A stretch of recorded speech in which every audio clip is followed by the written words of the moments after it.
আসসালামু আলাইকুম। সবাই কেমন আছেন? আশা করি আলহামদুলিল্লাহ সবাই ভালো আছেন।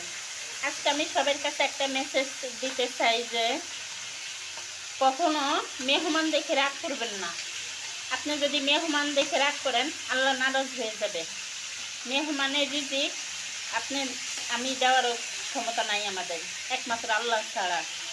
তাই আমার ২ টা ননদ, টোটালি আমরা ছোট বড় নিয়ে ১০ জন আছি বাসায়। তারপর আলহামদুলিল্লাহ আজকে একজন খালাতো ননদের বেড়াইতে আসছে। শুকরিয়া আল্লাহর দরবারে আলহামদুলিল্লাহ, দাওয়াত দেয়নি। তারপরে আরও একজন মেহমান আসছে। এতে আমি অনেক খুশি। এ কারণে বলতে চাই যে, কেউ কখনো মেহমান দেখে রাগ করবেন না। রাগ করা ভালো না। মেহমানের রিজিক একমাত্র আল্লাহ তাকেই দিতে পারে। মেহমানের উছিলা আমরাও ভালো খেতে পারি।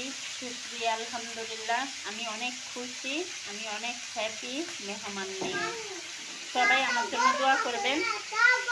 আমার জন্য সবাই দোয়া করবেন। এই যে দেখেন, একজনকে বাটাবাটিতে কাজে লাগিয়ে দিচ্ছি বাদাম বাটার জন্য। আর আমি এদিক দিয়ে কাজ করতেছি। ছোট ননদ ওইদিকে কাজ করতেছে। আসলে আমার ননদরা আমাকে যথেষ্ট হেল্প করে আলহামদুলিল্লাহ। ওরাও এতিম, আমিও এতিম।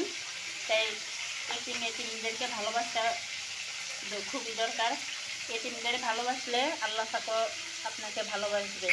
আমি ঠিক ওইটাই চিন্তা করে আমি সবসময় মানুষকে ভালোবাসি। সবাই ভালো থাকবেন। আসসালামু আলাইকুম।